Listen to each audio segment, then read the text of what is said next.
Rick Steele here on this Friday morning, and we're going to get into another betting advice video.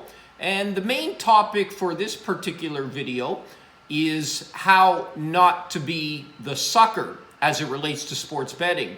You've probably heard this term often as it relates to poker, whereby as you sit down at a table, you start to look at around the table, who are the people that are the suckers, the ones that I'm going to be able to extract money from. And often if you're not able to identify the suckers at the poker table, then it may end up being you that is the sucker. However, we will relate this term as to sports betting, and we'll break it down for you and how to avoid it in sports betting arena in one moment. But I want to start off with a refresher. As we know, sports betting is on hold. And most importantly, first and foremost, I hope you are staying safe and staying healthy. And on that note, obviously we have, all of us, for the most part, extra time on our hands with sports betting on pause and hold. When it comes back at this point is anyone's guess. However, what we do have with that time is the ability to use that time effectively, and that would be to add new tools to our handicapping techniques. And that's one of the goals, as I've mentioned previously, that I have in producing these videos and spending the time and money doing so. All that I ever ask for in return is if you could support my channel by clicking on the subscribe button, and that will continue to allow me to make these videos for you. And my commitment that when sports does come back, there will be more videos produced in relation to the picks that I make as well and the tools that I use.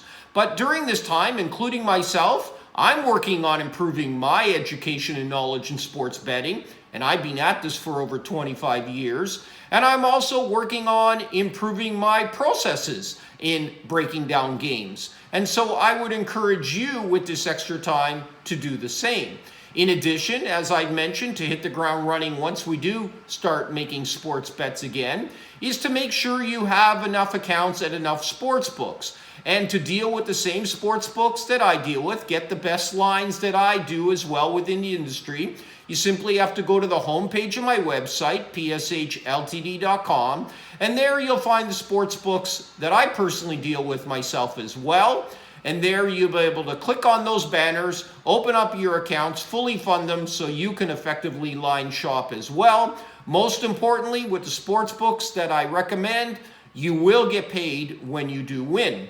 In addition, I've also mentioned to download my app, which is available for the Android users and the Apple users. The links to download my app you'll find in the description section of this video, and also again on the home page of my website. And that way, when we do get back up with picks again, you'll be able to bet the same bets that I make as well. So that's some things that you can do, and I would highly encourage you to do so while we do have this extra time on our hands. Continue your education, prepare for the time when sports will return, and hopefully that won't be too long. So let's now go ahead and break down the abilities of how to avoid being the suckers ourselves as it relates to sports betting.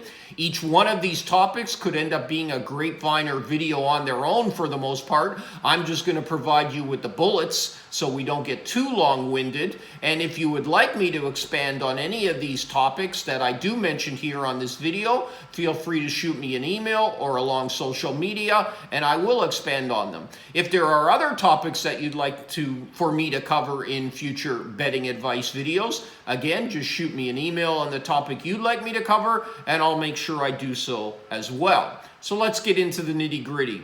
Number one, there's no such thing in any particular sporting event as far as a lock of a year, a game of a year, where you're guaranteed to win. You will have, on occasion, many compelling reasons why to choose a particular side, but don't allow that to force you into doubling and tripling your unit bet and getting away from effective money management. Now, in sports betting, yes, each team does have a home advantage. Some home advantages, be aware, are bigger than others. And there are other venues that are harder to win at when you're on the road than other ones. And this should be reflected in your handicapping techniques. Most teams will have substantial home and away dichotomies. However, sports books obviously also know that and shade the odds accordingly. Therefore, it's safe to assume that generally speaking, more times than not, the value is going to be with visiting teams. In addition, the public tends to bet obviously overs and favorites, i.e. home teams. So consistently speaking, not a hard rule, but more times than not, you're going to be on the dog, on an under, or on the visiting team, because that's where you're going to find the value. Betting on sports, guess what? Especially with today's technology, that's easy. However, winning at sports is not as easy as we all know. It takes time, dedication, sweat equity to learn this business on a daily basis. Watching games, spending a few hours checking out random stats online will not be your road to success. It will find you in the sucker category. Yes, stats and numbers and the math are playing an important role more than ever, with modeling techniques hitting a peak as far as efficiency is concerned. But you do not need a PhD in math or coding in order to be successful in this business, but you should be incorporating modeling into your techniques as well. Bankroll money management is actually more important than picking winners. Think about that. Bankroll and money management is more important than picking winners. Anybody over a large sample size can pick 50% winners. You can flip a coin and get 50% one way or the other. Throw a dart at the wall and you can get and end up with a 50-50 proposition. But getting to the 53% winners on point spread lines, that's where the money is made. And that jump from the 50% to the 53% is much more difficult. Winning sports bettors don't treat this as a hobby. It is something whereby a hobby ends up costing you money. Businesses earn money. It doesn't matter whether you're doing this part-time or full-time. Just don't treat it as a hobby, okay? Now, as well as we get into some of the more detailed areas as far as avoiding being a sucker, here's some issues in addition to avoid that we've now covered and we'll add on to it. Suckers, they need action.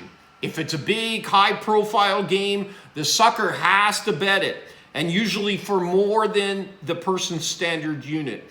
Pros, they'll wait it out until an event provides value. In other words, weaknesses in the line. It could come on the Super Bowl, don't get me wrong, or it could come on a regular season game during December or February with two of the worst teams in the NBA. Value is value, and the money earned is the same regardless of the matchup, the profile of the game, or what two teams are playing. Suckers constantly are overbetting their bankroll available. In other words, again, money management. You're running out of funds, having to replenish your account on a regular basis, and sometimes even having to go to the sidelines in order to replenish your bankroll. Don't let that happen to you. Pros will never risk more than 2% of their bankroll on any single play. Suckers, they literally have no instincts when it comes to this business. They are not able to read between the lines to guide them in their decision-making process. Pros, as mentioned, are continually adding to their toolbox and how to analyze games. They're continuing to improve their education in this business. It's an always changing and evolving business, and you have to adapt in order to succeed. Suckers, they don't shop effectively. They're not line sensitive. You have to respect the line maker. The suckers will pick a game that they think is going to win, and regardless of the line, they were going to bet it anyway, right? They just automatically, artificially create ways in order to bet a particular side without objectively looking at both sides of the equation. If the line is moving against you and it moves to the point where it no longer has value, don't bet the game.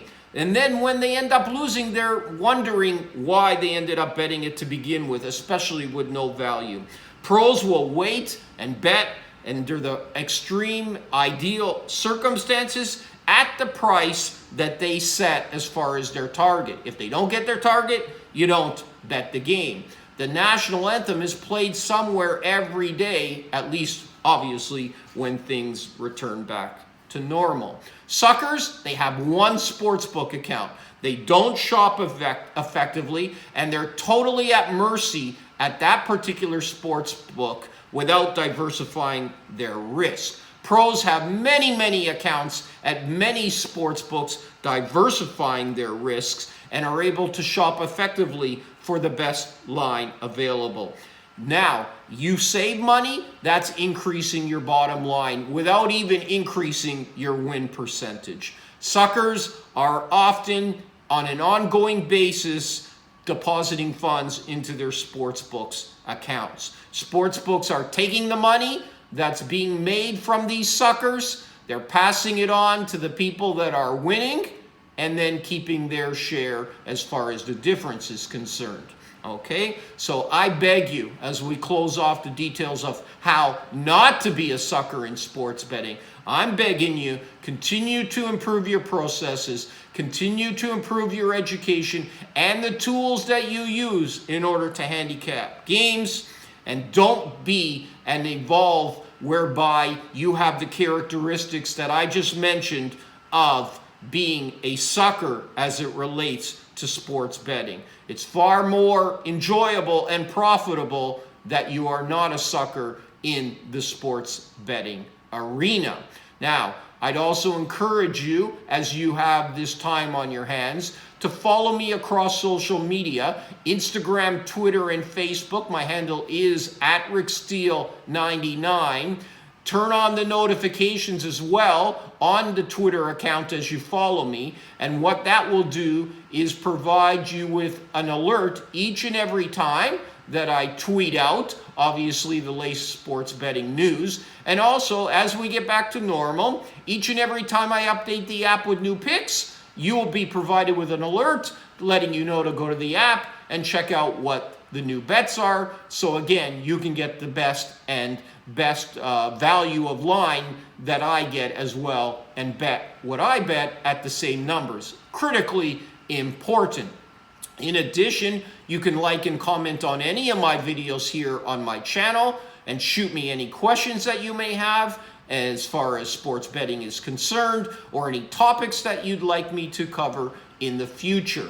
So you do have some work to do, enjoyable work as it is, as you do have this extra time on your hands. And as mentioned previously, all that I ever ask for in return in spending the time and money to produce these videos is to help you become the most proficient, effective, and profitable sports bettor that you can become. And if you can, I would appreciate your support by clicking on the subscribe button. I thank you in advance for your support, and we'll be back to you with a new video in the near future. Thank you, and stay safe and stay healthy.